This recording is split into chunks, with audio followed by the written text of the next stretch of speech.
Hi there, flower friends. Welcome to another week of DIY flowers together here at our studio. It's Carrie from Flowers for Dreams. We have probably some of the last of our tulips that we're going to see.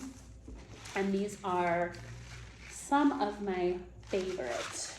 I love double tulips, and I'll tell you why. Because they almost look like peonies to me. I feel like when peony season hits, we're kind of starting to go into peony season right now, but this is a really fun alternative if you love peonies. They are a little bit hard to get right now.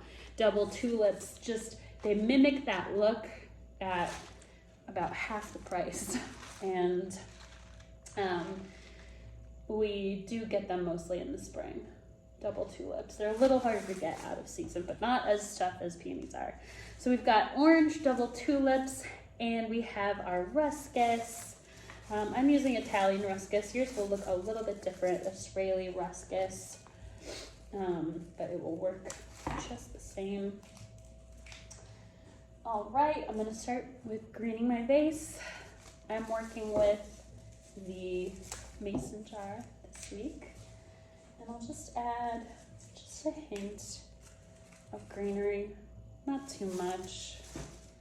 I don't want to overpower the tulips. Personally, I think, I didn't used to think very much of tulips, but I've come around and I've learned to love them because they're such a special flower, especially these really pretty double varieties when we can get them.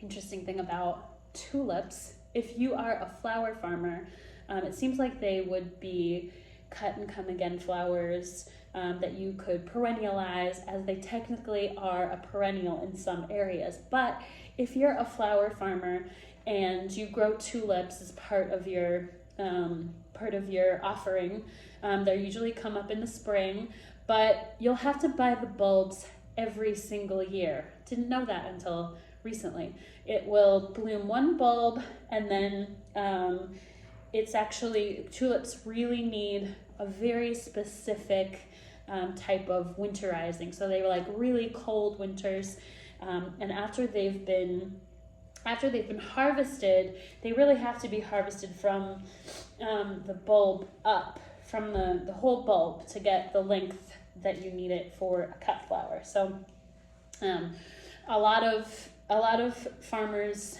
will repurchase the bulbs every year. I think some people don't grow tulips for that reason, because it's such an investment in labor, and the bulbs, unlike daffodils that will naturalize and come back reliably every single year. Usually what bulbs do is, once the flower's been harvested, the foliage will continue to absorb energy to feed the bulb, to grow the flower for next year, because that's what is giving energy to the bloom is the bulb, and then the foliage will die back, and it will have some energy from the flower. But as a cut flower, flower farmers will pull up the entire tulip bulb, cut it off, and then sometimes just compost the tulips. So fascinating. So let's prep our tulips. I like to pull off most of the foliage. Sometimes I'll leave a little stem at the top, just because those tend to be the prettiest, most decorative.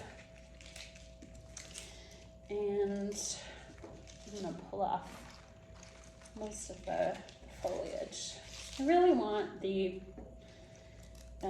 energy of the plant to be going to the flower rather than the foliage. Sometimes these little pieces I will leave because I think they're cute. This is the time of year when sometimes you'll get tulips. These are double tulips because they have a double layer of petals, but you'll even get double tulips with another little tulip head. Kind of like how in the springtime you'll get an egg that has an extra yolk in it. sometimes they'll get a bonus tulip on your stems. So now what I'm going to do is I'm going to create sort of a cascading effect with my tulips. I've stripped them a little bit, and I'm going to straighten out the stems so I can control a little bit better. This can be tricky if you've tried this at home before. You want to be really careful not to snap the tulip. I've done it on camera before, and the goal is to just maybe straighten out some of those kinks that are in the neck of the tulips.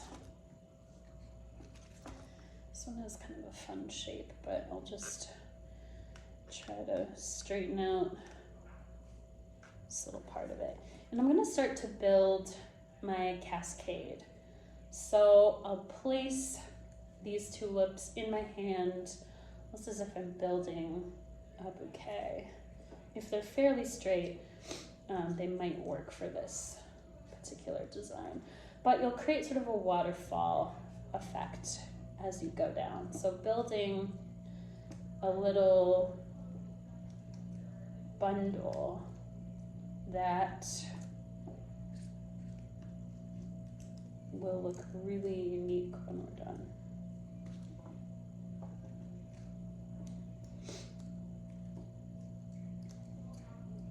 If you have a square vase, you can also create some really interesting shapes because these stems themselves are quite bendy, so you can kind of gently like bend everything if you'd like to create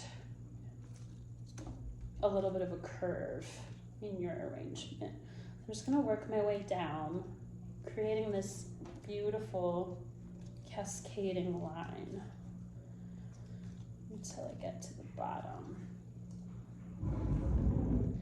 And then I'm simply going to pop it right into my vase. I always like to measure, so I want this bottom tulip to kind of be at the lip of the vase. So I like to pull my vase to the edge of the table, and then I'll cut right at the tabletop height. So I'll probably feel pretty short, but tulips like to grow. So they will grow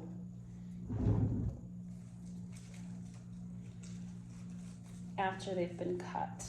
And just to accentuate that beautiful line, I'm going to throw one little foliage piece in there. And then as these open, they're going to unfurl. They'll grow a little bit longer, and hopefully you'll have just a beautiful Dutch Masters style arrangement with this lovely cascading arc of double tulips. You could even play with reflexing these if you'd like to.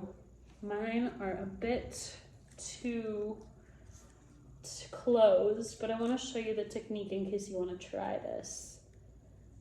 You can pop open the petals with your thumb. So work gently all the way around. Again, mine are a little bit too closed for this to work, so they're kind of popping closed, but that's how you do it. You take your thumb, you press it into the base of the petal and open up every single petal. They will do it on their own, of course. Wish I could have a time lapse of this arrangement going from now until it opens, because it will be just stunning. All right, thank you everyone, and until next week, see you soon. Bye-bye.